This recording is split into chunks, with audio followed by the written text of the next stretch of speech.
Okay, good afternoon, crazy people. My name's Danny Whittaker. This is My Own Worst Enemy, mental health podcast. Happy New Year.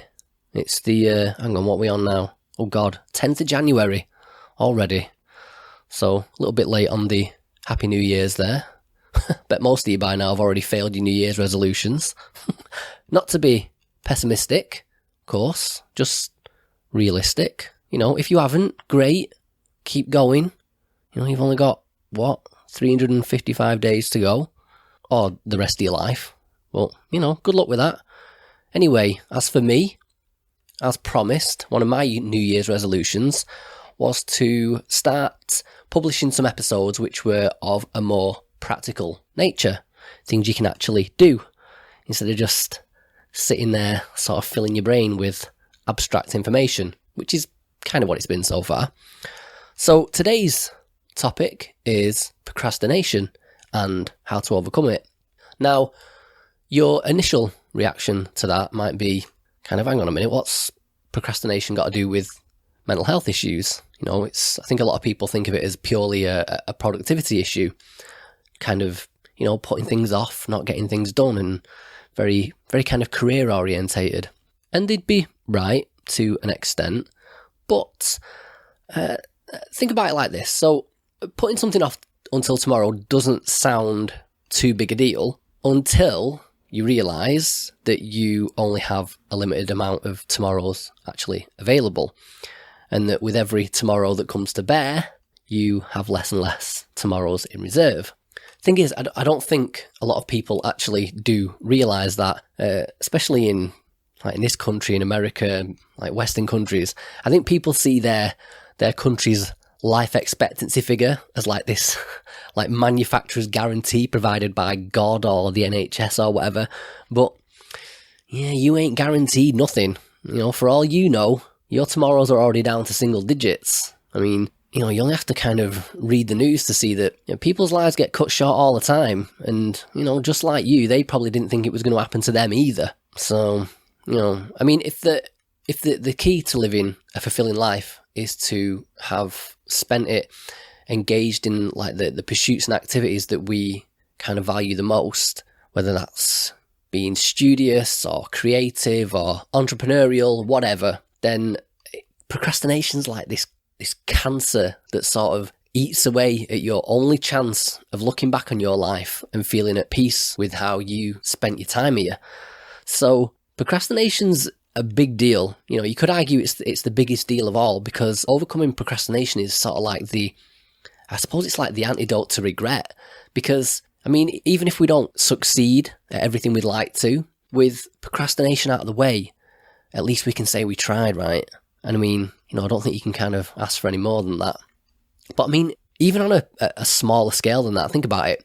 You've got this task or tasks that could make you healthier, happier, more fulfilled, maybe even wealthier.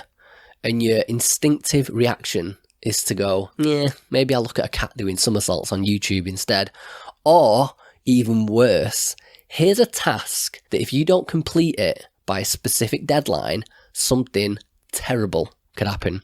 You could be throwing away an important opportunity, maybe even sabotaging a career path that you've been dreaming about since forever. And the sooner you get started, the more time you have to get it right and increase your chances of success. But the longer you wait, the more chance there is of failing and maybe even ruining your entire life.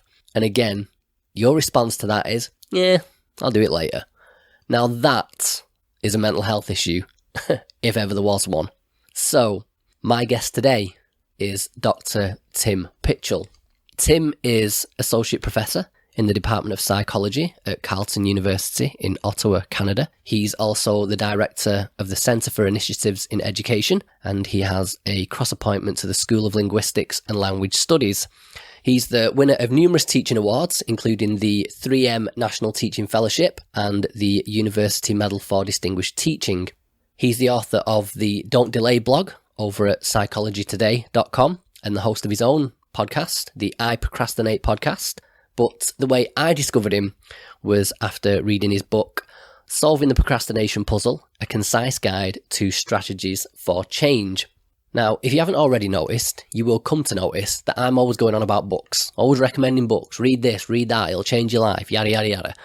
And I don't make these recommendations half-heartedly. If I say I think a book will change your life, I say that because I mean it and because it's had an impact on me.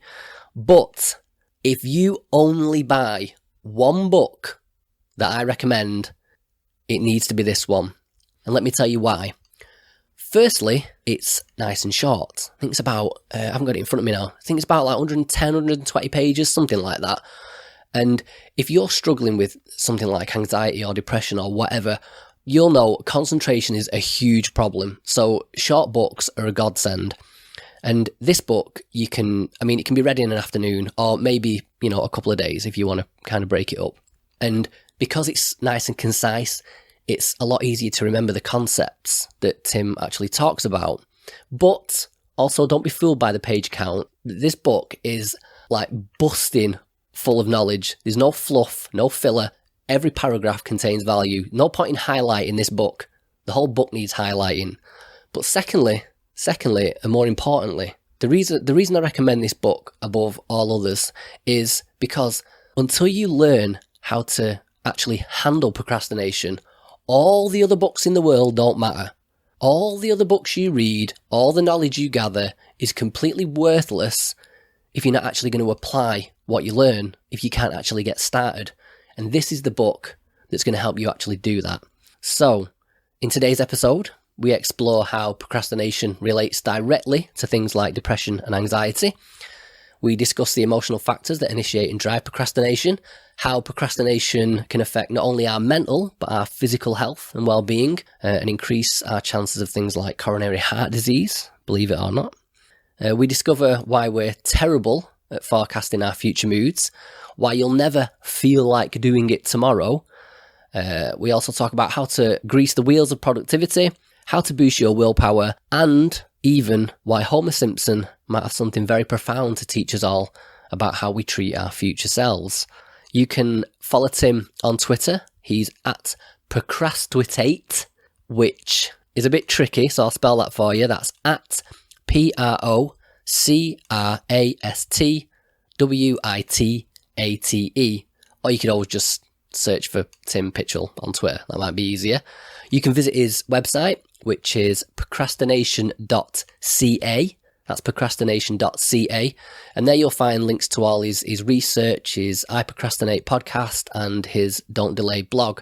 So, with all that said, and at risk of procrastinating further, please enjoy my conversation with Dr. Tim Pychyl.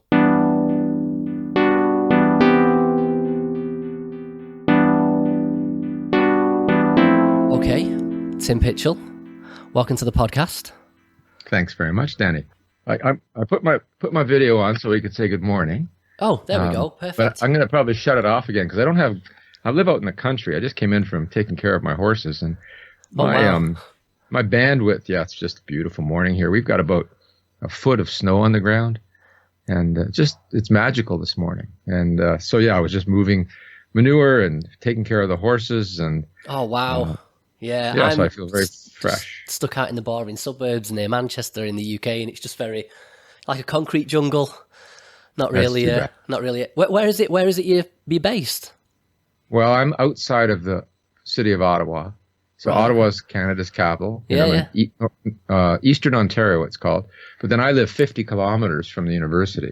So I live where, deer walk through the yard. Every once in a while, a bear will. Oh, yeah. Certainly coyotes. The other morning, I let my dog out, and she was attending to the hedge. I thought, what is she looking at? And there was a coyote standing there. So very wild place. Really wonderful. Yeah, so I but the thing is that I don't get all of the bandwidth that people get in the city. Right. So it's probably best if I shut my video off, and we'll just, it's more likely we'll keep a nice, clean connection. Yeah, it's a bit of a big one, this, for me. I don't know how often you get people saying like that book. I've read loads of books on procrastination, and kind of stay away from the blog posts and stuff. There's a lot of speculation and stuff that people just kind of, a lot of bro sciencey stuff. But that book of yours, like the size of it and the way it kind of just nails everything down. Also, funnily, the first time I read it, I was highlighting it, the Kindle edition, and by the time I'd finished highlighting it, there was no point. I might as well just highlighted the whole book. It was ridiculous. So yeah, well, I tried to keep it super short, which was tough because there's more I'd like to say, but I'm the same way. If it's a thick book, I won't read exactly. it. But yeah, I'm big on short books. I really don't think people have that much to say. So yeah, that's true. That's true. Okay, so okay, I'll shut my video down and then we can chat. I'm very envious of your beautiful beard. Thank you. yeah, it's very nice. Okay, so here I'm going to disappear. There, I'm still here. Audio. Though. Okay, perfect. Okay, so we're here to talk about procrastination today, which is your speciality. I'm interested in, firstly, why you decided to study this particular subject. So if we can kind of go back to the beginning and find out, sure, what was the interest there, or what spurred it? Yeah, well, it's interesting as you introduced me. My expertise is procrastination. I certainly procrastinated a lot when I was a young man and as an undergraduate. It is the bane of student existence. But I didn't do a PhD in procrastination by any stretch of the imagination. I was studying people's goal pursuits and how it affected their reports of well-being, how it affected being happy or sad, you could say most generally. But it also included life satisfaction. So I was looking at what people were doing, and in addition to things like their personality, because we know our personality predicts our well-being, in addition to that, how did our doings affect our well-being? And what struck me very quickly, particularly because I did both qualitative and quantitative studies, is that I learned that the things we said we were going to do and didn't do that very much predicted our unhappiness and our decreased life satisfaction. So quite literally, when I defended my doctoral dissertation, my external examiner asked me, "So what's next, Tim?" And I said, "I'm going to stop studying what people are doing and start studying what people say they're going to do but don't." Because I said, I think there's a lot of the story of our well-being there. And so that was in 1995. And there wasn't a great deal published then. And I got to know one of the scholars very well, Joseph Ferrari from DePaul University. He'd published the most. But Clary Lay at York University in Toronto had published some, and Gordon Flett. And then some clinicians had published some. But there was a real void in the research literature. So that's how it got started. And then, of course, it really interested my students because they, like I had experience as an undergraduate or graduate student, procrastinated. And they wanted to understand, why am I doing this? It's such a self-defeating habit. And yeah, so that's how it started, Dan.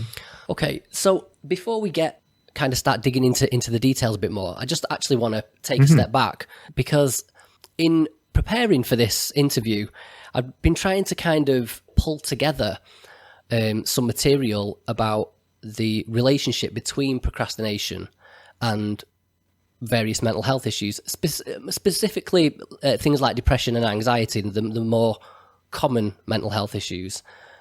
But I didn't really come up with very much, if I'm honest. And so my first question, I guess, is whether or not there's actually anything there to be explored in that specific context, or whether is procrastination purely a productivity issue? No, I think that you've really got onto something important, and we'll probably spend a lot of time walking around it to make sense of it. So let me start by saying that there are a few studies that look at depression and procrastination specifically. Two of which were done out of my own research group as theses, and both of which have been published. And then there's some work on delay that one of my PhD students did, and he defines one particular kind of delay amongst 6. Delayed due to emotional problems. So it's an interesting place to start, because in some ways the notion of procrastination being related to depression or anxiety may be the wrong question, in the sense that if someone is depressed, particularly, well, maybe we'll come to anxiety in a moment, but if someone's depressed, most of the time we want to take the topic of procrastination off the table. And what I mean by that is two things. I have in my hand a book by Alfred Mealy, who's a prominent philosopher from Florida State. And he's written many books on will and intentionality. And one of his most recent books is called Backsliding, Understanding Weakness of Will. And it's quite a nice book. It's a very short read, but it's philosophical, but it's still very approachable just by, I think, anybody, even a non-philosopher. But the point is that Al Mealy says that we can only impugn the non-depressed agent with the idea of weakness of will, which we might lump procrastination into. This idea that my will is too weak for me to do the thing I know I ought to do. And so when we're depressed, we see this self-regulation failure, but we have to be careful because procrastination comes with so many negative connotations that perhaps we're even just using the wrong term. And that's where my own students' research became so interesting, because of the many forms of delay we can have, a couple of them really fit procrastination, and we'll come back to those: irrational delay and hedonistic delay. They might be our typical forms of procrastination, but delay due to emotional problems may be more along the lines of what you've been beginning our conversation with, at least, that, there's times when we can delay in our lives, but I don't necessarily want to say it's just procrastination. It has to do with the fact that depression, it leads to a certain amotivation and an inability to move on. Let me just add one more thing, and that's on a personal note. I lost my father in October. Here in Canada, we have our Thanksgiving earlier than the Americans, and I don't know if you celebrate Thanksgiving the same way. We don't at all over here. No. Oh yeah, I think it's an American thing that came north. Yeah, I think it isn't Thanksgiving the fact that you got away from us guys in the first place. Oh, my grandmother and my mom were English, so we never got too far away. But you're right. I mean, the Americans celebrated Thanksgiving that way, right? And then I think for some reason in Canada we embraced it, but on a wholly different date. So it's a little bit of an aside, but it's important for my story in the sense that I went to be with my father for Thanksgiving, and I had to hospitalize him, and not just 2 weeks after that he died. And so I've been quite depressed since then, right? Naturally. I mean, depression is a reaction in life to these negative events, and depression can also be quite endogenous, where you don't see these, events that you can pin to say, this is why I feel like I do. But I haven't been able to function as well as I normally would be, and some things got delayed, but I never once said to myself, oh, Tim, you're such a terrible procrastinator. I had to frame it around the fact that, yeah, Tim, you're depressed. Yeah. And in fact, I have to build some self-compassion in there to recognize that, yeah, I'm not going to be functioning on all cylinders. So, and we'll come back to some of these topics, but that couches it for listeners in the broadest sense that, yes, to answer your first question, there is a literature that relates depression and procrastination, and certainly anxiety and procrastination. But from the outset, I want to say, and it's problematic in the sense that if we're depressed, or I'm going to stick with depression for the moment, if we're really depressed, then perhaps we shouldn't even be talking about procrastination. We will experience delay, but it's a symptom of our depression and not a separate problem that other people might face and label procrastination. Right, okay. What about from maybe the perspective that procrastination could possibly lead to mental health issues in the sense of, if you've got some particular life goal that you're trying to pursue, but you're consistently not reaching certain standards, or persistently not putting the effort in, that sense of disappointment will eventually lead to things like depression. Yes, and I think that's another great way to frame this. Absolutely. We know that procrastination leads to stress, and stress can be one route to that depression. Also, it leads to those negative cognitions, right? That if we think about someone like Beck, who had a very cognitive perspective on depression, that we get caught up in this negative self-talk that perpetuates both the procrastination but leads us to be very depressed. So yes, the one can certainly cause the other. So yes, I started by saying the one, depression being a cause for procrastination, but certainly if we procrastinate too often and it undermines the pursuit of core goals in particular, but it can just be just about anything, it starts to reflect on ourselves, and then we have this negative self-talk, and then that is one route to depression, absolutely.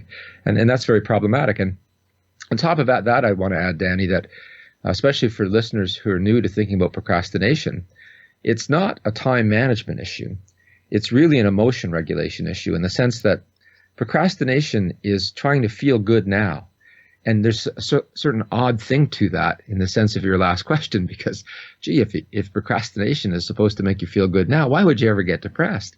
Well, because it's actually the misregulation of emotion, because it really is a specious form of feeling well, that we try to convince ourselves that by not doing what I should be doing, I'll feel good. And in some studies, we do see slightly heightened self-reports of feeling better now. And we're still doing research this way. But that's short-lived. And for some people, they don't experience very much of that at all, because the primary emotion they're feeling is guilt, because they're very much aware that, I'm such a screw up. I should be doing this, but I'm not. And I don't even know why I can't face it. So again, go back to your original question. Absolutely. That procrastination can lead to mental health problems that we might label depression and anxiety. Okay, so why do we procrastinate on things? Because just even though I'm going to kind of pretend like I don't know anything about the subject, even though I've read your book, I think some people would say that procrastination is kind of something that lazy people do, people that are unmotivated, people that maybe haven't got their the goals in order, haven't got like a realistic goal or a goal they believe in or something they've got any conviction about. Are any of those true? Are all of those true? Well, laziness is an interesting construct or concept. There's no real psychological literature on laziness. It seems to be a word we impugn others with. And it's a constellation of things. And in terms of personality psychology, it would mean you're very low in conscientiousness. It also might mean you're a bit of a social loafer. You'll depend on others. But I'm not convinced I even understand what it means to be a lazy person. Sometimes some people who are lazy think they're just really smart, like I'm taking the easiest route. Why do unnecessary work? So I don't really want to capture it with some sort of single personality trait, because we can all procrastinate. It's not it doesn't originate within the individual's character flaws. Let's put it that way. That procrastination, although it can be affected by their character flaws, and we'll come back to that.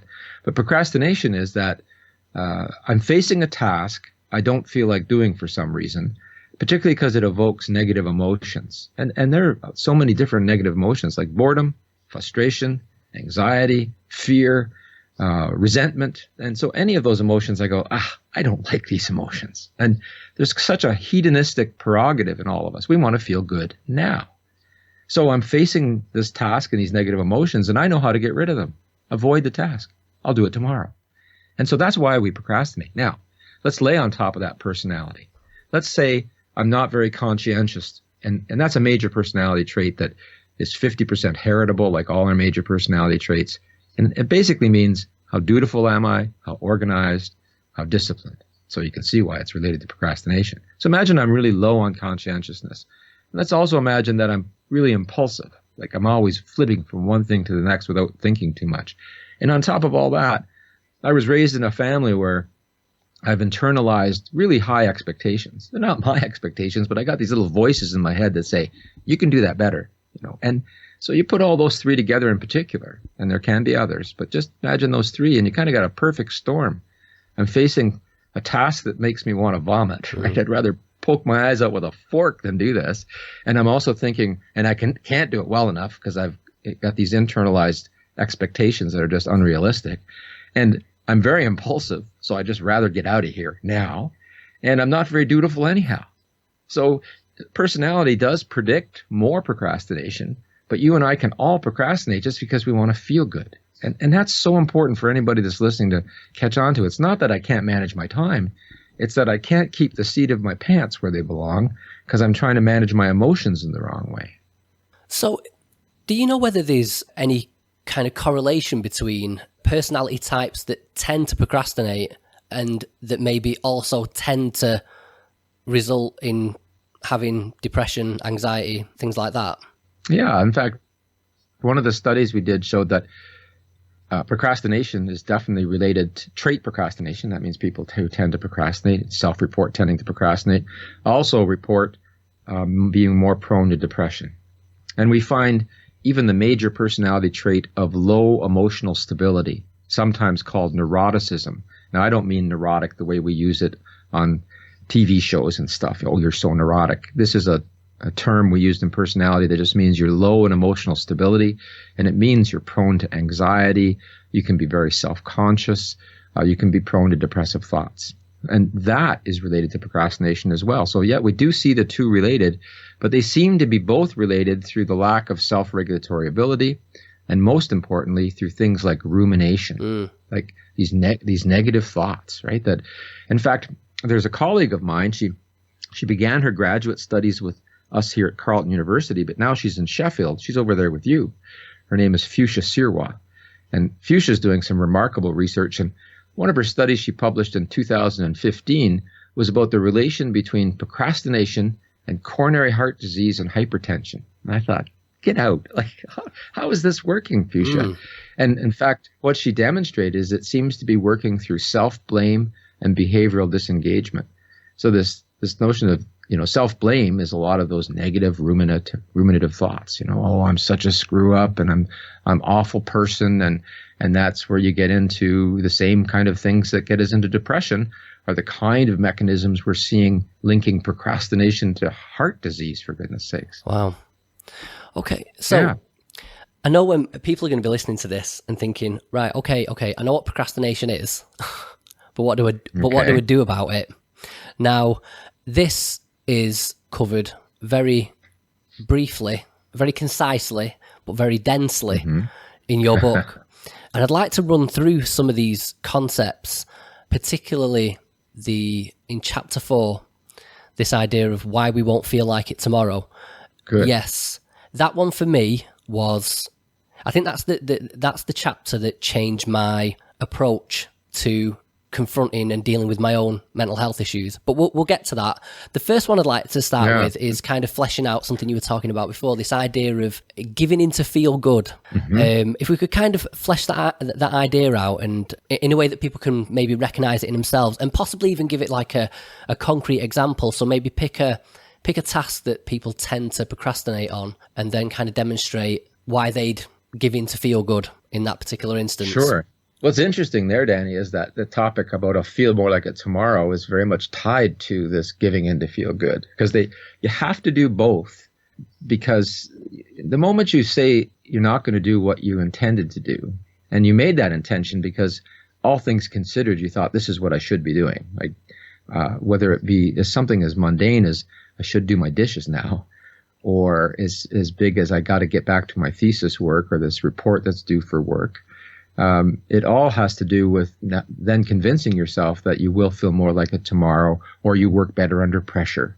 And we've done pager studies with students to show that, early in the week when they're avoiding things, they're saying things like, oh, I'll feel more like this tomorrow and I work better under pressure. But when they finally get down to it, and we do get them in our studies doing that, none of them spontaneously then say, oh, I'm so glad I waited till now because it's, I work so much better this way. So it's pretty obvious that we're lying to ourselves. And the reason we're doing that is because we experience cognitive dissonance. We experience, dissonance is if you're listening to the piano and some notes belong together harmonically. That's, we call them chords.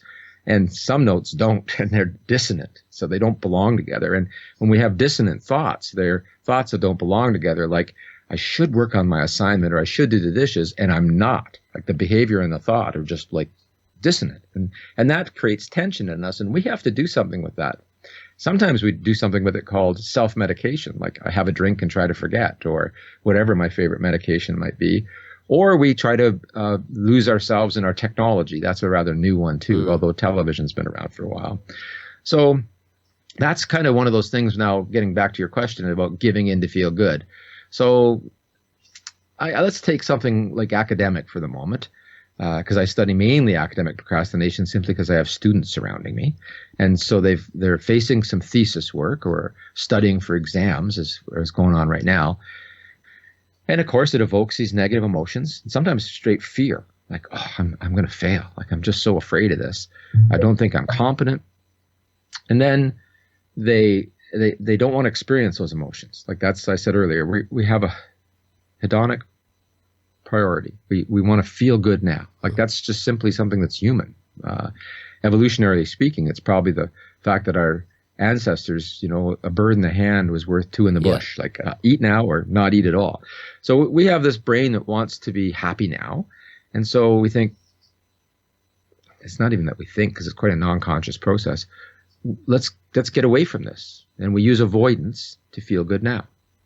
So I'm facing this task, and I say, I so don't want to do this. And I want to escape it. And I think that'll make me feel good. That's the misregulation part, because we know that's not really absolutely true. And so then I'll go do something else. And I've named a bunch of things I could do. I could go watch TV. I could surf the internet. And what's really interesting about especially the surfing the internet or something, checking my email, is that it's such a short period of time you're talking about that it even feels right. Like you say, I'll just check my email. It'll only take a minute. So you're never really saying, I'm not going to do my thesis. It's just, I'm just going to check my email, or I'm just going to play one more video game. And of course, we all know how that ends. 3 or 4 hours later, we don't know why we're doing what we're doing. And the reason for that, too, on top of all this emotion regulation, is that we made a rational decision. I'll just check my email. It'll only take me a minute. But we did it over an irrationally short period of time. We never really made the choice to leave the task. And then every minute later, it's the same thing. Oh, yeah, of course I can wait one more minute. And we're just tricking ourselves. Now, I'm a little bit away from your question, and I want to come back to it just to say that human beings want to feel good now, and procrastination is avoidance, and avoidance allows us to feel good now. And then on top of that, then you want me to come back to in a minute about why I think I won't feel like it tomorrow, although I want to believe I will. But I hope that answers your question, that basically it's human nature to want to feel good now. And we do that in all sorts of ways. And one of them is avoidance. We call it procrastination. And we have to see it for that. Yeah, one thing I'm thinking of that might be kind of analogous to this in a mental health situation would be a lot of CBT involves sitting down and doing written exercises. And I know myself from my own personal experiences, especially when it comes to books, you read the books, but when it comes to actually doing the exercises, it's, I don't think most people bother doing them in the first place. I think people tend to just do them more as a thought experiment. But in terms of doing CBT exercises, I do think that it is important to kind of to sit down and get your thoughts out on paper, just to kind of unmuddle your own thoughts. But like I say, from personal experience, I know that, you're supposed to do these written exercises almost every single day. And it comes to that time of the day when you're supposed to sit down and do it.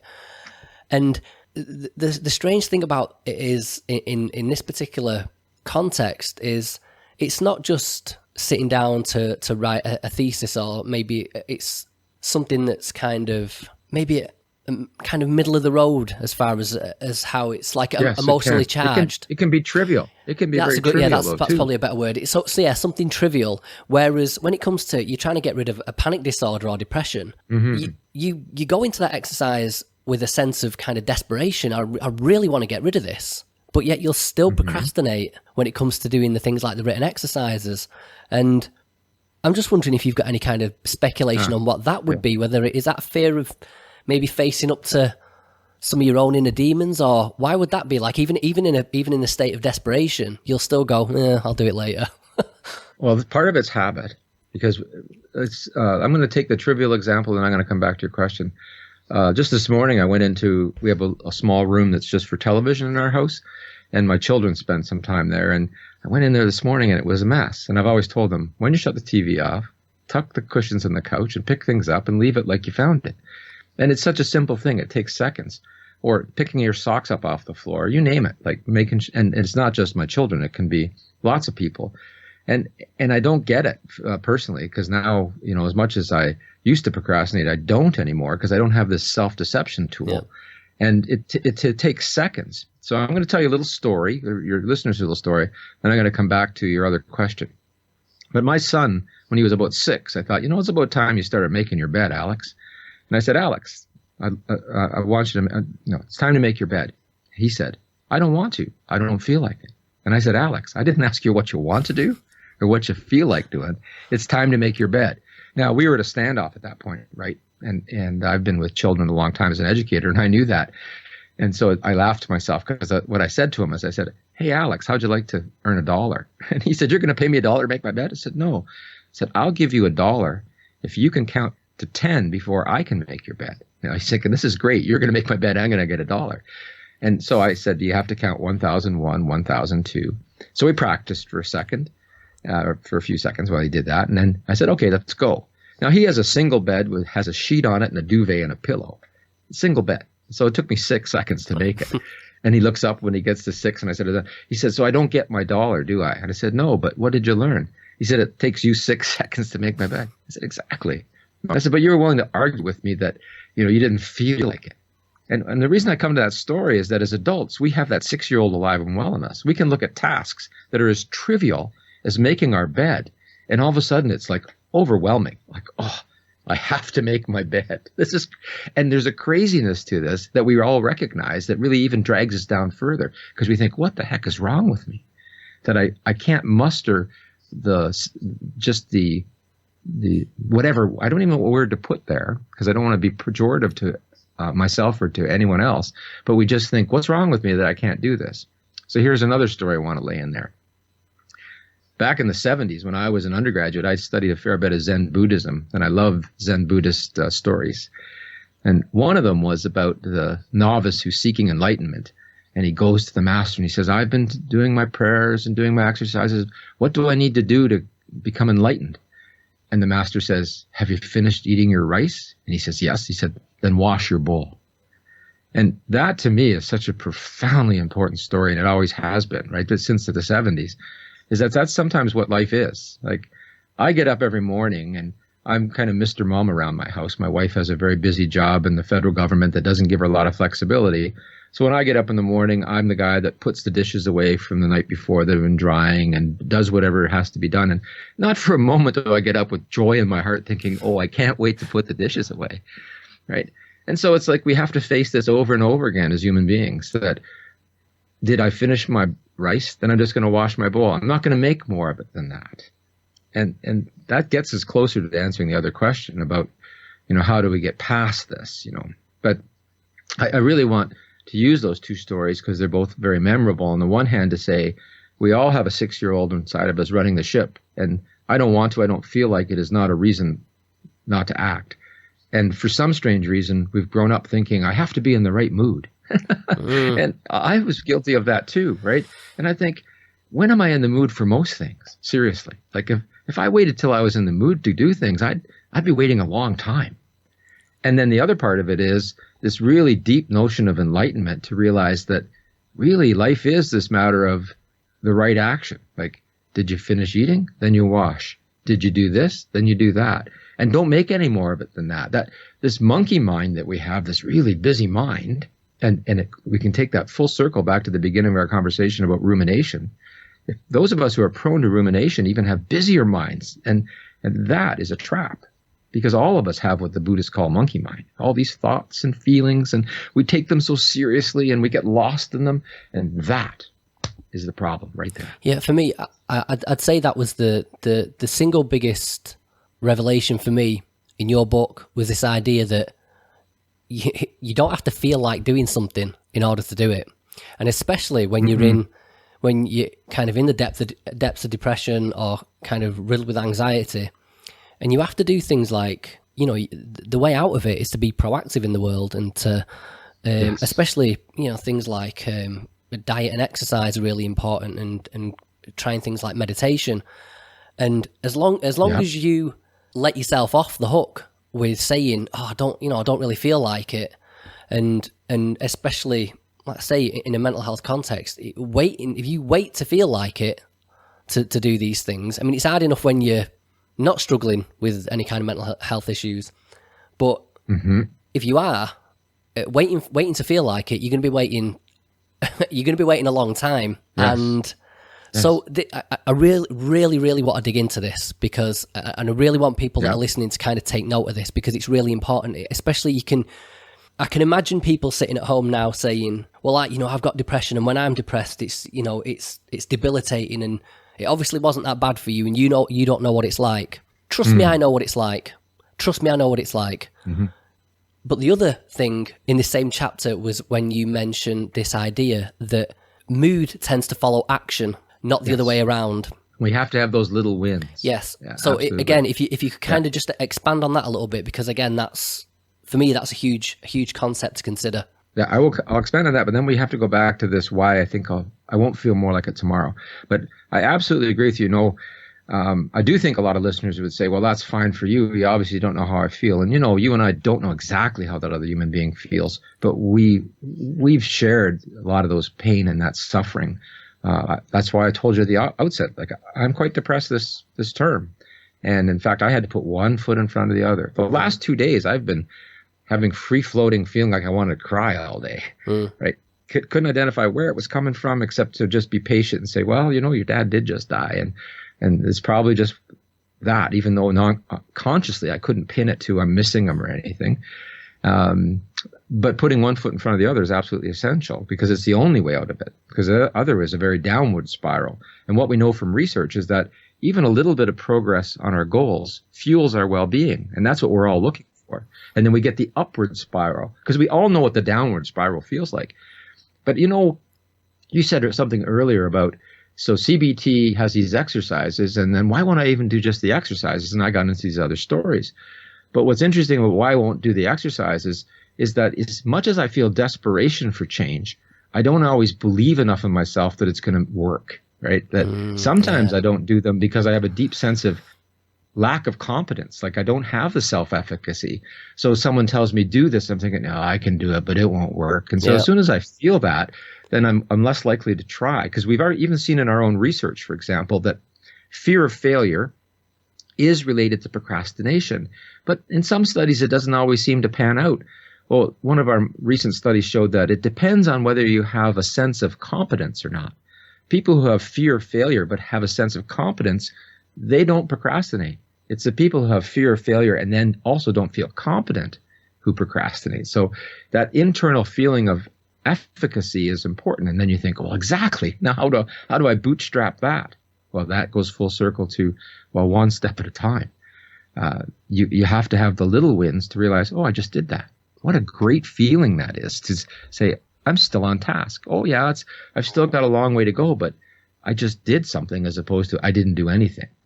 But if I could, Danny, I'm going to go back to this feeling more like it tomorrow. Yep. Because there's things I didn't put in that book that I've now been talking about more. I rely on, I don't know if you guys watched Homer Simpson, the Simpsons cartoon. Oh, we got the Simpsons, yeah. Yeah, well, Homer Simpson, for those listeners who don't watch the Simpsons, is a cartoon, and Homer's kind of the world's worst dad. Yeah. He's quite a buffoon in so many ways.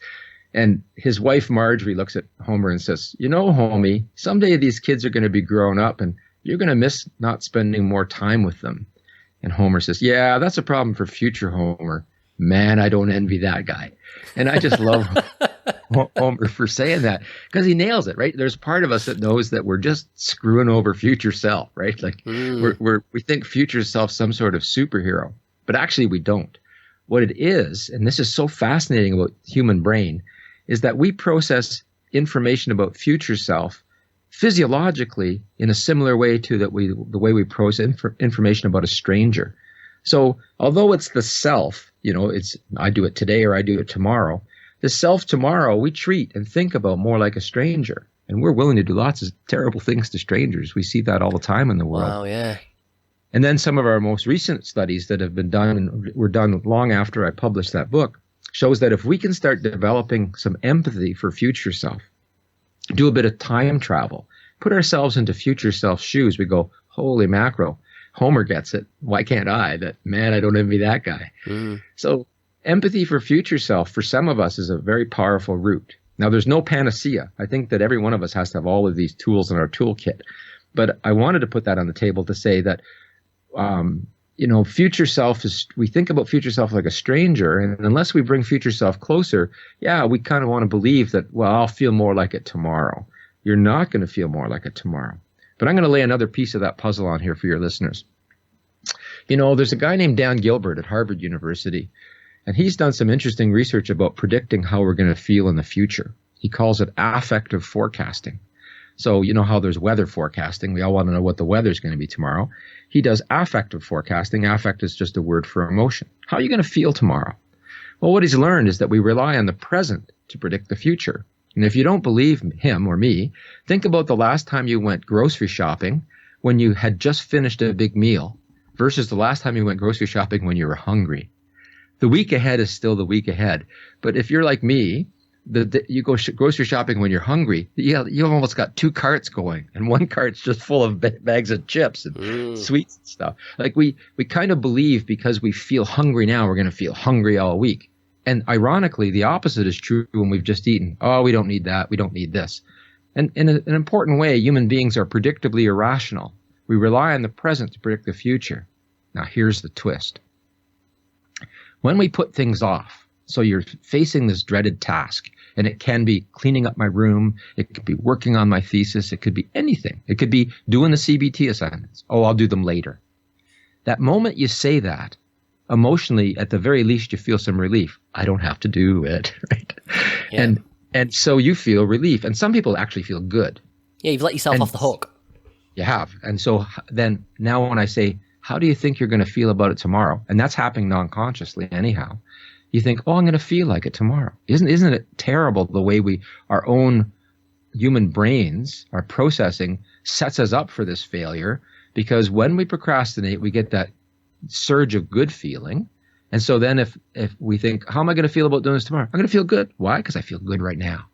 And until you put those two together, it's hard for you to recognize that you're not going to feel more like this tomorrow. Come on, wake up and smell the coffee.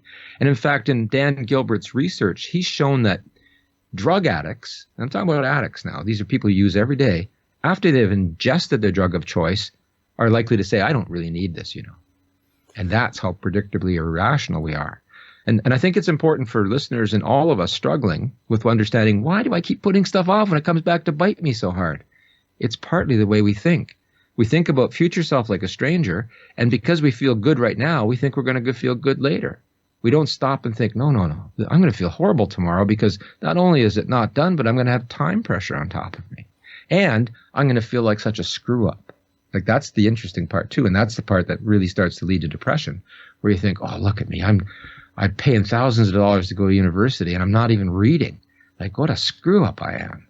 And then you go down that rabbit hole, and we know where that rabbit hole ends, right? It can end with a much more serious depression, or it can end with a panic attack, because now we're perseverating, we're ruminating, and we're catastrophizing. And I know that you get that. So what do you do? What do you do about that one? Good. Because that's the most. I think that's the most tempting of all the problems to do with procrastination.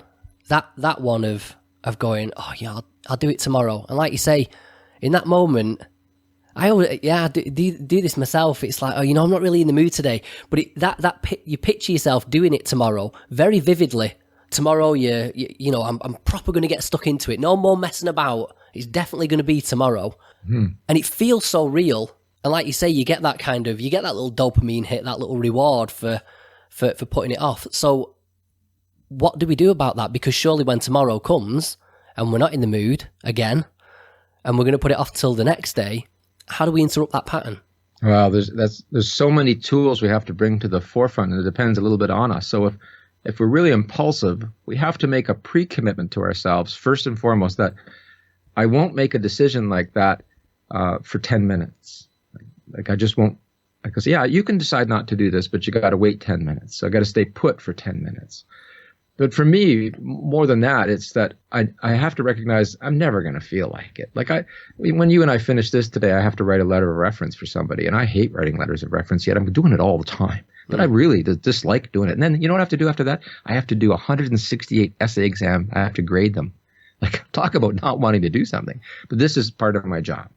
So what do I have to do? Because I don't feel like it. And I'd rather go out, run back out and play with my dogs and my horses and do all those fun things. And instead I say to myself, okay, what would be the next action I would take if I was going to do this, but I'm not going to do it? I actually trick myself. I say, I'm not going to do this. But what would be the next action if I was going to do this? Well, I'd have to open up that email from my student to see exactly what she needs. That happens to know that she's applying for a grant to go to a conference. And it's quite time urgent, so I have to do it. And I think, well, I can open up her email. You see, I've made that so small, that threshold for action so small that I think I can open up her email. If I think, oh, I have to write her a letter of reference, I get frozen in my tracks because I think, oh, I don't want to write a letter of reference. No, I say, I have to open up her email. Okay. Now, what's the next action? I just have to see to whom the letter needs to go. I can do that. And so then I do that part. And I said, okay, what's the next action if I was going to do this letter? Well, I just have to jot down a couple of ideas of why she's deserving of money. Okay, I can jot down a couple of ideas. She's such a wonderful student. And what happens at that point typically is now I've made some progress. I'm starting to fuel my own sense of well-being and purpose. And all of a sudden I'm doing it. And another metaphor for it is I've primed the pump. Yeah. So I want to go back to that basic idea. And this is crucial. And I have to do it all the time. And I don't consider it pathetic. I just consider it what we call a volitional skill. I ask myself the question, what's the next action? And I try to identify it at low a level as possible. So I make the threshold for resistance tiny. Because we all feel resistance. Oh, I don't want to do that. But I can make it so absurd. What do you mean? You don't want to open an email? Come on. You can open an email. Yeah. You can read a sentence. So yeah, and I do it over and over again. So that's crucial. So an equivalent would be, say we're taking it to, say, exercise for depression. Oh God, especially when you're really in the depths of it. The idea of getting on the exercise bike for 30 minutes and thinking of the whole task is super overwhelming. It can be overwhelming, just the idea of getting out of bed. But it could be that small, like you just roll out of bed and get your trainers on and just maybe, pace around a little bit and see where we're at. And then just get on the bike and just start pedaling. Like, don't worry about how long we're going to do it for, but just start pedaling. And then that obviously falls into the idea that we spoke about before of mood following action, not the other way around. Absolutely. And then the bike is a perfect example of that. Yeah, there's two things. There's a colleague of mine at Utrecht University in the Netherlands. He's written about extended will and how we can make those tasks easier. And one of them is he calls them environmental affordances. In other words, make the environment work for you. So what do you call them? What do you call running shoes? What was the word you used? Sneakers? Oh, no, I think I just... trainers. That's what we call them over here. Trainers. Yeah. So but you put your trainers next to your bed. So you don't have to go looking for them. Like, so during the day, all of us have a better self and a weaker self. So when you're having your better self grabs the trainers and puts them by the bed. So that when you get up, your better self is usually not the person that's trying to get out of bed in the morning. Midway through the day, you're thinking, I'm going to do my exercise. So put your trainers by the bed then, so that they're right there. Like, you just look over the edge of the bed and there are my trainers, and you put them on. And then I totally agree with you that when I think about getting on my exercise bike, even though I know it's good for me, I can think, oh no, I can't do that. So I just say, Tim, put your butt on that seat and just move the pedals. And if you want to get off in 2 minutes, get off in 2 minutes. But just sit on the bike, for goodness sakes. And then I just convince myself, I can sit on the bike.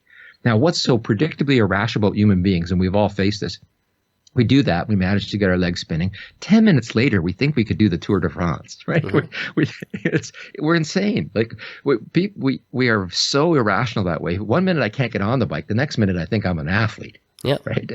And I think we have to recognize how we are that. And, in the book, I give this wonderful quote from Parker Palmer. Parker Palmer wrote a great book. And if you're a teacher, you want to read this book. It's called The Courage to Teach. And it's very interesting for me for a number of reasons, Danny, because The Courage to Teach is borrowed from the notion of the courage to be, which is a book published in the 50s by a theologian philosopher named Paul Tillich. And he was deeply existential. And so he talked about the courage to be in the world, the courage to be yourself, the courage to face our anxieties. Now, in The Courage to Teach, Parker Palmer also has a very existential perspective, even though he happens to be a Quaker. And what he writes, which is one of my personal mantras, is I may have fear, I need not be my fear. And that can be true of any emotion. And I use that as a personal mantra too. Like, I may have frustration and boredom. I don't have to be my frustration and boredom. So that's sometimes what it has to be the prelude to, okay, so what's the next action? Because you asked me, so how do we get past there? Well, for me is always to go back to that personal touchstone of, yes, I have these negative emotions. I feel pain right now. I have it. I don't have to be it. Because there's other parts of my inner landscape which I can draw on. And that's profoundly important for each one of us throughout the day. I come back to that over and over again. Yes. And even in my parenting, I can have frustration with my son right now, but I don't need to be that frustration. I can also be that love I have for my son. And then I can face the situation in a whole different way. So profoundly important for everyone, but particularly someone who is feeling a lot of anxiety or depression. Yeah, I think kind of on that note, one of the things that I kind of started to employ was seeing my procrastination as a symptom of the anxiety or of the depression, because then not only do you get that separation, like you were just saying then, being something and having something, but it kind of puts you in an antagonistic relationship towards it. So, for instance, carry on with the exercise bike analogy. If I'm going to do it 3 times a week, Monday, Wednesday, Friday. Monday comes, and then, I'm not in the mood for it, or, I'll put it off till tomorrow. That's not me doing that. That's the depression doing that. That's the anxiety doing it. And seeing it as that symptom. And what that does is that kind of, besides giving you that separation, it also provides you a bit of leverage, because it kind of feels like, this procrastination that I'm indulging in, it's kind of being done to me. And this is not who I am. This is not what I want to be. I know it's better for me to get on the bike. So it's like I say, having that antagonistic relationship towards it. It's like, right, I'll show you. When Mr. Procrastination pops his head in, it's like, oh no, I'll show you who's boss, and go get straight on the exercise bike. I don't know if you think that there's any kind of relationship there, but yeah, that kind of worked for me anyway. Well, I think it's a good one. And the thing is that not everything works for every person. Viktor Frankl, who wrote, the most popular book, probably the 20th century, on man's search for meaning and logotherapy, talks about paradoxical intention as well. So sometimes we can blow away our anxiety or our depression by saying, I'm going to be as anxious as I possibly can, or I'm going to show you how depressed I am. I'm going to show you how little I can do. And then there's an absurdity that comes from that you realize, this is not what I can't do it. So that, there are different techniques for different people to get past that resistance. And I agree with you that sometimes it's just, Mr. Procrastination doesn't run me, right? And that is so profoundly important in a sense of agency. I think that all of us have to have that sense of agency to say, this is my life. What do I want to make of it? But the thing is that it's not that you make your life. This is really an important concept too. It comes in some ways from David Allen, who's a productivity guru who wrote the book Getting Things Done. Yeah. Right. And he actually, I should give him what's the next action is crucial to his whole philosophy. And I borrow from that strongly in using that phrase. But this notion that David Allen would say, we don't do projects, we do actions, right? So what's the next action? And likewise, if I want to live my own life, it's not like I live my life all at once. It's okay, then the life that I want to live, what would be the next action that would be that life? Well, I'd be the guy that would be putting my bum on the seat of the bike, because you have to do it in that order. So my bum goes on the seat of the bike, and then I just start turning the pedals.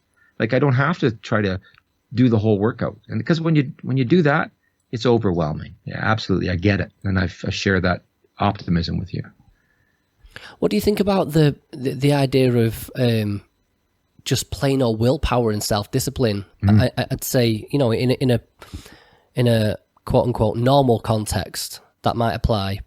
But when it comes to things, when it comes into into mental health, do you think that still holds, to just suck it up and have a bit of self-discipline? Well, no, I don't think it does. And I think that's where I started when I talked about Al Mealy saying, we can't accuse someone who's depressed of weakness of will. I mean, the depression has undermined this notion of willpower. So it's the last resource on which you have to draw, really. It doesn't mean it's non-existent, and so you want to use it super strategically. Mark Twain has been quoted as saying, if your job is to eat a frog, then eat it first thing in the morning. And if your job is to eat 2 frogs, then eat the biggest one first. And it's profoundly humorous and poignant at the same time, because it's saying, you're going to have points in the day where you have lots of willpower. I talked about earlier as your better self. Then make sure your better self is taking on the toughest tasks, or that your better self is setting you up for success later, because you're not going to have willpower all day long.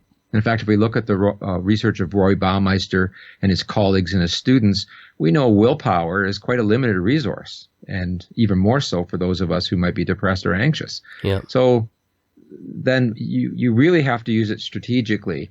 And on top of all of that, though, I would add and I did talk about some of this in the book, drawing on research, is how do we keep our willpower at its highest levels? Well, we need to sleep. Sleep is a fundamental health behavior. We need to eat regularly. We can't have these spikes of sugar going through our body.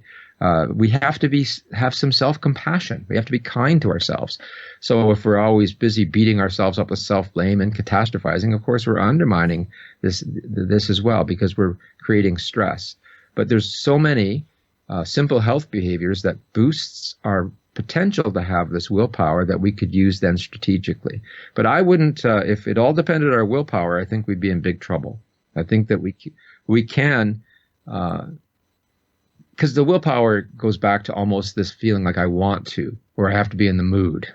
Well, we don't, right? We simply don't to make progress. And then we find, as you so rightly said, that our attitudes and our motivation follows our behaviors. And I think if we can remember that and have some faith in that, then we'll make the first tiny steps, and then we're on our way again. Yeah, so it's about, I think, in specifically in the context of mental health, it's about being very kind of pragmatic, as opposed to, you're emotionally charged enough. So if you can kind of strip the emotional aspects away from it to a certain extent, and just be very pragmatic about it, and plan ahead, and, well, like David Allen would say, just get things done, I suppose. Yes. Oh, yes. And, I'm a big believer in that in some ways, but then other people will go, oh, my God, if I could just do that, I wouldn't even be listening to this podcast. Don't you get it? But in fact, even the philosopher John Searle would say, at some point, the self just hauls off and does it. And it seems so ephemeral. What do you mean the self just hauls off and does it? But we all know what that means. It's just a matter of putting that more frequently in our day. Because when the self hauls off and does something, the self then feels good about the self, and then that progress fuels our well-being. So then we go back full circle to, well, how do I do that? Make the threshold for engagement really low so that the resistance is lower, because it's hard to think about doing the whole task.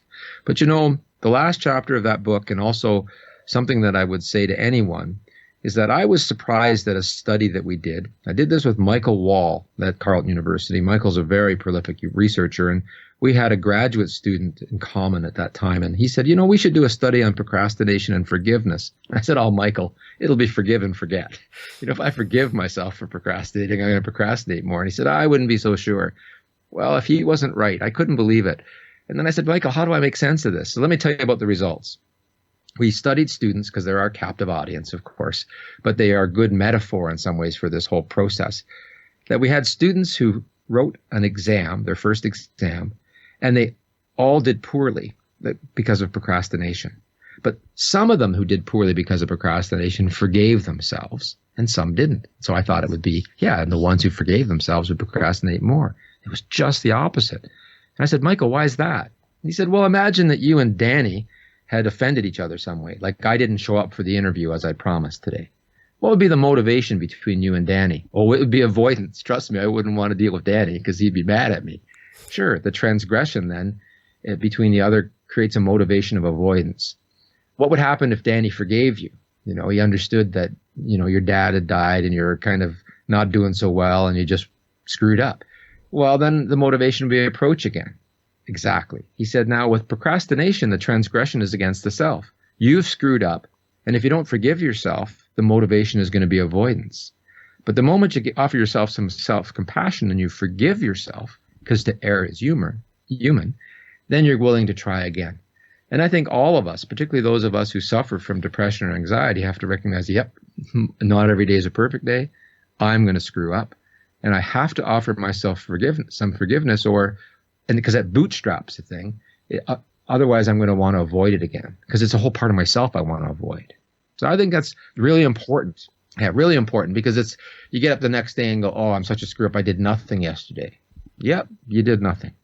But today's a new day, and I'm going to forgive myself. Everybody screws up. I've screwed up before. The world didn't end. And then you apply all those other things. And for me, it's things like, I have these feelings again. They didn't go away, but I don't have to be these feelings. What's the next action I'm going to take? And they're going to be little. Like one of the actions would be, I'm going to put my feet on the floor, because getting out of bed means I put my feet on the floor. And what's on the floor? Oh, my trainers are there.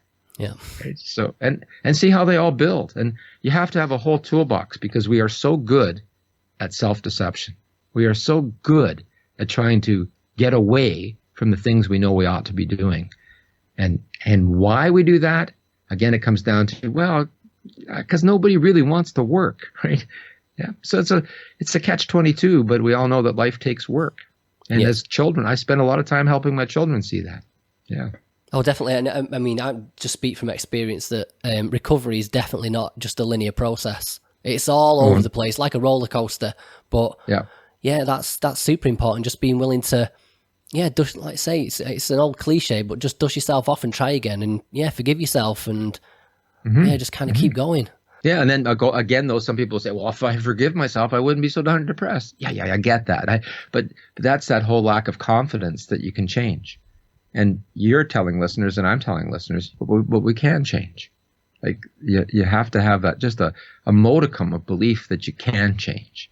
Well, just, I think that'd be the perfect kind of question to kind of wrap it up with, would be, just from your experience, that can people change? Like, you get somebody who's an awful procrastinator. Can those people transform through practice and these different techniques to actually become a consistently productive person? Yes, absolutely. But it doesn't mean you're going to feel like some transformed person. And that's an important difference. Yeah. You're going to establish new habits and new ways of being in the world. But habits take time. And I'm going to give you a very mundane example with my ability to floss my teeth. Because to me, it was such a lesson. And in fact, I can lay all sorts of psychological theory on top of this. But my dental hygienist was saying, Tim, you have to floss. Like, your gums are really suffering. They were bleeding, right? And I could brush my teeth, but I couldn't bring myself to floss. I don't know why. Even though when she flossed my teeth, I thought, ooh, that feels good. My teeth feel so clean. So I made what I've talked about in the book that's credited to Peter Gallwitzer as an implementation intention. Because these are ways to form new habits. And this has everything to do with this notion of, can people change? Well, no, if I just want to rely on my old habits, I won't change. But an implementation intention puts the cue for behavior into the environment where I say, when then? So when I pick up my toothpaste and toothbrush, then I'm going to put the floss on the counter. That's the only implementation intention I made. That's not true. I did make one other. When I put my toothbrush down, I will pick the floss up. That's simple. Honest to goodness. Now, it took me weeks, because I think some people say, it takes a month to establish a habit. I'm thinking, who are these people? It takes me a lot longer than that. But it is a habit in my life now. But the interesting thing, and this is why I gave you this example, Danny, is that I've transformed. I floss my teeth every day. But you know what? I just still don't feel like it. There's a part of me that still resists it. Like, I look at the floss and I go, I so don't want to do it. But it's not true. I don't even know where those feelings come from, to be honest with you, because my mouth feels so much better when I floss it. But the fact is, now that I have this new habit and the floss is sitting on the counter, I pick it up and I floss. Flossing takes me about 45 seconds. And yet I can still feel resistance to doing it. And I think every listener has to recognize that I have changed, as we can all change, but don't think for a minute that then all of a sudden you're going to have this miraculous feeling of the new you. Yeah. But what's more important is you're going to have these miraculous new habits that really are the new you. And in time, there are elements of self that change, but it's so much slower than we might all hope for. But it is optimistic in the sense that change is real. And then you start living the life that you want to live. And with that, well, my gums don't bleed at all. In fact, my dental hygienist gets very excited with my mouth, right? And that's a good feeling, right? And so I use that as a metaphor for many other things. So that if you're starting to do your CBT exercises and you're feeling those changes, and even your therapist will reflect that back to you.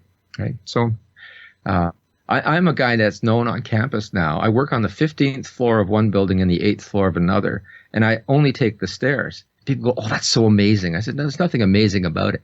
I get to the bottom of the building and I say, okay, do one flight. And if you want to get off after one flight, you can. But I never let myself off the hook. And you know what happens after I've done one flight? I think this feels good. And then I get up, honestly, 15, sometimes 22 floors. my heart's pounding, my lungs are burning. Oh, I feel fantastic. But more than that, now I'm the guy that takes the stairs. And it's kind of remarkable that even the world's perceptions of me have changed. And I think, isn't that weird that all I'm doing is taking the stairs because I know it's good for me? And then other people see it as a virtue, and I go, but it isn't a virtue. I'm just taking the stairs, for goodness sake. So can people change? Absolutely. I used to take the elevator all the time, but now I take the stairs, and we can all build these habits in. But you can't do them all at once, of course, because I think that goes full circle to your notion of willpower. It does take a modicum of willpower for me to say, just take the first 2 steps, Tim, that sort of thing. Yeah, but I'm very optimistic. I share your optimism, and I'm really happy for you that you've done all those days in a row on a bike. It's great. Well, Tim, if I could just have a bit more willpower on your part, could I keep you for another 5 minutes just to run some kind of deeper philosophical questions past you? Sure, go right ahead. Okay, well, firstly, nice, simple one. I think you've mentioned a few already, but do you have any book recommendations on this topic besides your own, which I'll include in the show notes? Yeah, that's a good question.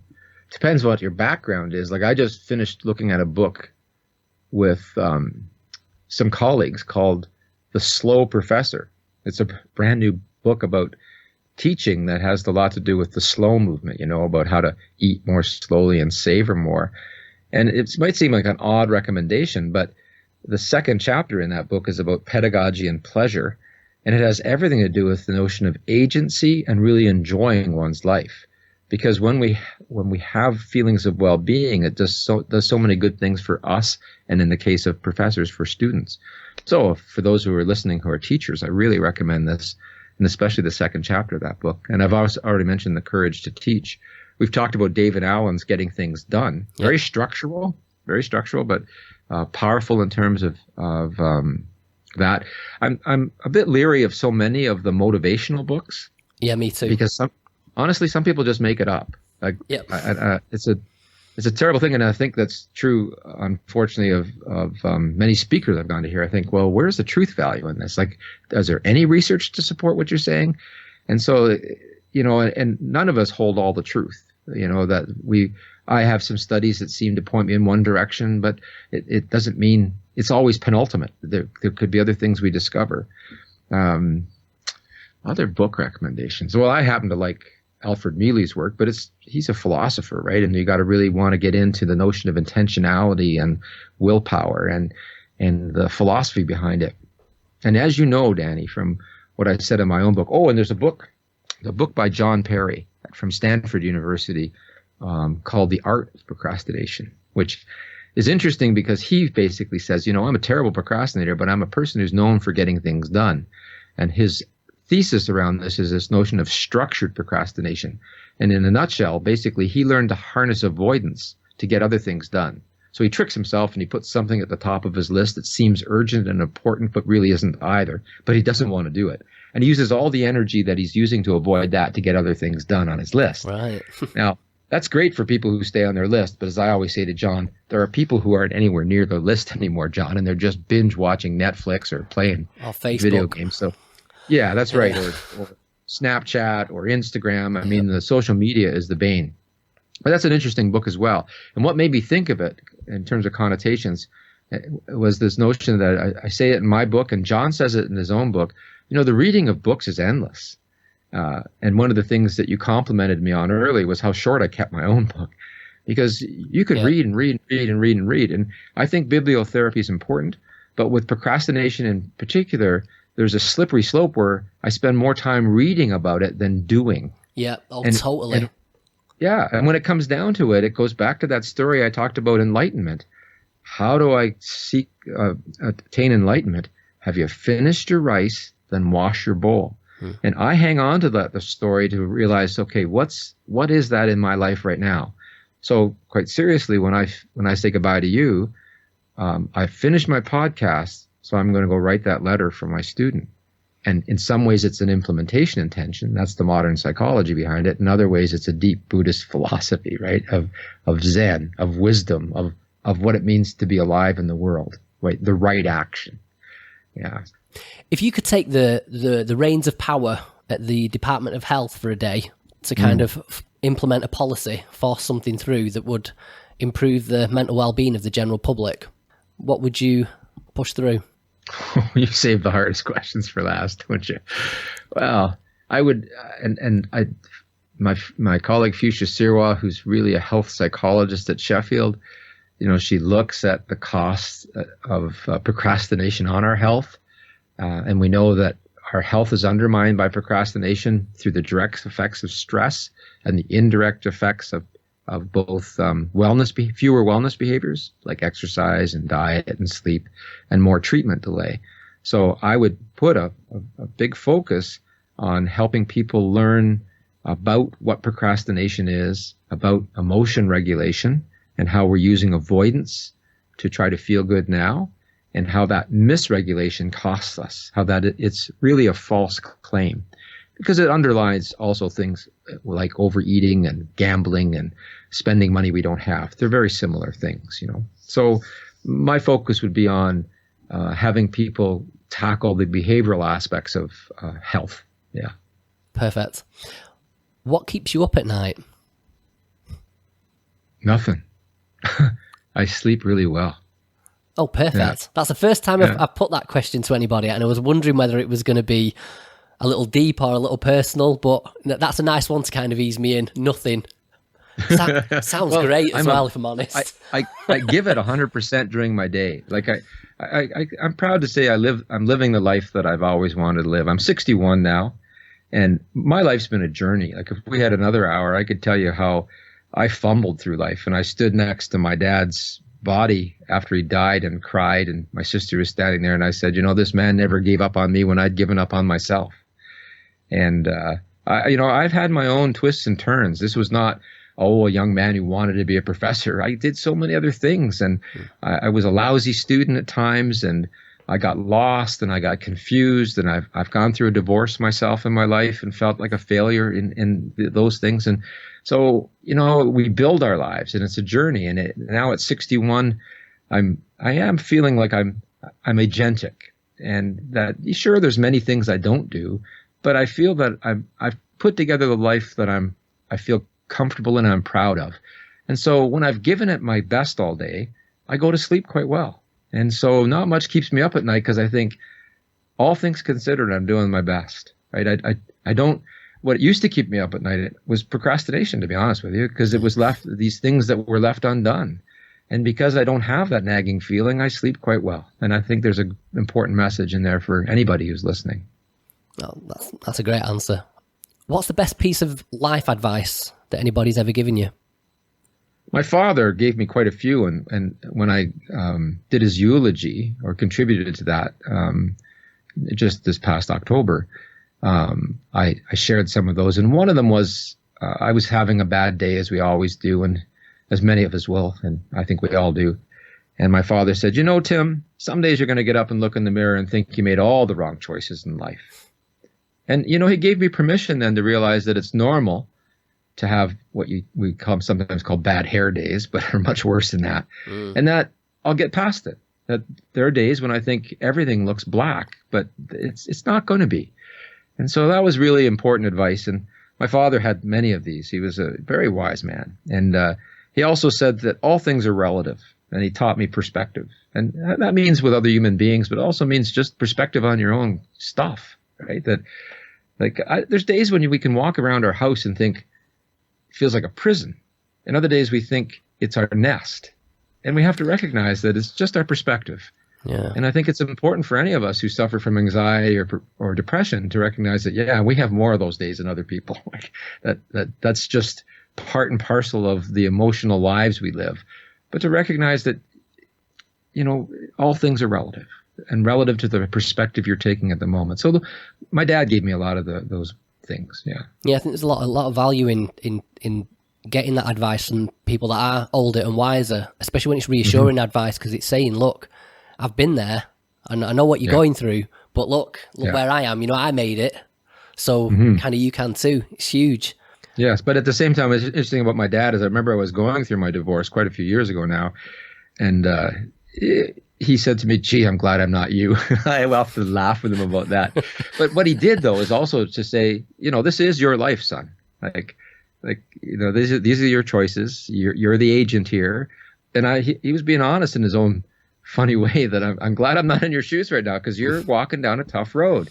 And we all get there. But, that was interesting, too. And I've often laughed at him when we've been together, saying, remember when you said that to me? That really struck me, because it was so profoundly honest, right? Yeah. What part of your career are you most proud of? My teaching. That my role, as much as you're talking to me because I've done research that I've shared with the world, my research is only a means to teaching, because at some point research is a way people learn. But I stayed or developed a career at the university because I like to try to help light the fire of learning in others, to help them see that they can have a passion for learning. And that's a great thing. So that's what I'm most proud of. Outside of family and academia, what investment of time or money has brought you the most joy or fulfillment? Outside of which two things? Family and academia. Because they're the easy ones. Everybody can say family or my job or whatever. Yeah. So outside of those two. Sure. It's a bittersweet thing. I ran a dog team, very quintessentially Canadian thing, I suppose you could think. I had, sled dogs. And for 22 years, I ran dogs, and they brought me lots of joy. And it's bittersweet because I lost my last dog this year of my sled team, and I haven't replaced them because I'm simply so busy with my children, who are now 9 and 11. I'm a dinosaur dad. I didn't start till I was 50. And so I decided not to replace the dog team right now, but I feel a big void, because on a day like today, which is beautiful snowy day here in the Ottawa Valley of Canada, that I'd be out on the trails with my dog team. And they brought me tremendous joy, partly because they took me out of other parts of my life. It's easy to spend too much time at your desk, and I'd think, oh, no, I got to go take care of my dogs, because I'm very conscientious towards the care of animals. But what I learned is that in caring for them, I cared for myself in an important way, because they took me outside, they got me active, They connected to me to another living creature, not just living in my own head. So they were a tremendous gift to me, and so that brought me great joy outside of family and career. Last but not least, what do you think is the key to happiness? The pursuit of meaningful goals. We all have to define what it is that makes our life meaningful. And that's why I probably mentioned Viktor Frankl. I should have gone back to that book, actually, for anyone who's suffering. And depression and anxiety bring suffering. Viktor Frankl speaks to the meaning we find in suffering, and how the only thing we can really do in our lives is what attitude we bring to it. But meaning, the pursuit of meaning, Frankl then developed a whole logotherapy. But the pursuit of those things in our life that bring us meaning is what ultimately brings us happiness. It's a eudaimonic view of happiness. It's not having something. It's more being, and that sense of being an agent in the world. And that brings deep happiness, I believe. Tim, it's been an honor to speak to you. I've really enjoyed it. Have you got anywhere you'd like the listeners to go to? Any social media, any links on the internet, anything like that? Well, the mothership for my research is procrastination.ca. I was a very early adopter of the internet. So back in the 90s, I was teaching my students HTML coding, tagging because there were no WYSIWYG tools at that point. Because I said, this is important. Like, you guys don't recognize this yet. So I had this website established in 1995. And oh, wow. I was an early. I was very early. And that's why I own the domain, procrastination.ca. .ca is for Canada, but it's also for all universities. So I bought that domain very early. And what listeners will find there is my research, which legitimizes some of my knowledge claims, or purported, helps provide the best evidence I can for some of the things that I say I believe. But also I have a podcast there and a blog there, again, with the caveat that, the reading about stuff is endless. But if you're commuting and you want to listen to another podcast, I've interviewed all sorts of people. They're experts in their area, including, if you're a perfectionist, with Gordon Flett, and I've mentioned, My colleague at Utrecht before, Joel Anderson, I've interviewed him. I've interviewed my students in the different types of delay. So all of the things we touched on, there's a wealth of stuff if you want to dig down deep, and it's all available through procrastination.ca. Okay, Tim, thank you very much. Danny, it's been a pleasure.